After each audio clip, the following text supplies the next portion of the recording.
वंश न्यूज, दलित पीडित व शोषित जनतेचा खनखनीत आवाज। खोटं बोला, कोण चेक करत नाही, कोण सांगत नाही, कोण विचारत नाही, त्याच्यामुळे ठोकून द्यायचं। हे जे त्यांचा कॉन्फिडन्स खटाखटचा झालाय तो पटापट तुम्हाला निकाली काढावा लागेल। सभापती महोदय, या सभागृहामध्ये तपासून कळलं, बिलकुल तपासून पहा आणि नाहीतर माझ्यावर हक्कभंग आणला तरी चालेल, परंतु या 23-24 या आर्थिक वर्षामध्ये या राज्यातल्या शेतकऱ्यांना वेगवेगळ्या जेव्हा त्यांचं नुकसान झालं त्या नुकसानीपोटी 4600 कोटी रुपयाचं त्या ठिकाणी बीडीएस प्रणालीच्या माध्यमातून त्यांना पैसे मिळाले। याच्यापेक्षा एकही रुपया जास्तीचा मिळाला नाही।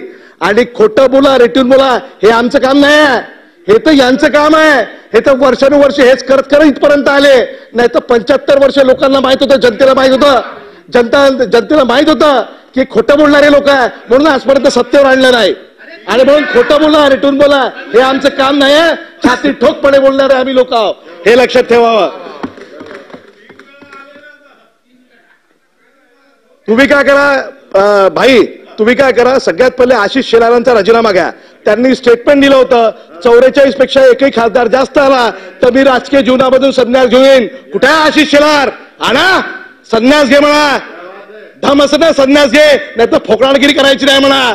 खोटं बोला, रेटून बोला, काही बोला, जनता ऐकत असेल आम्ही ऐकणार।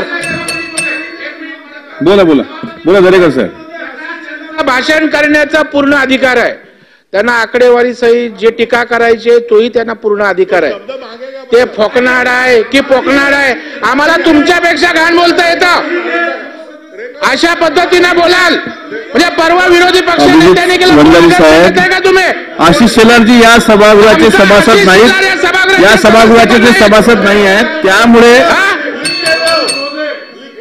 सभापती नाही माफी मागायला हवा।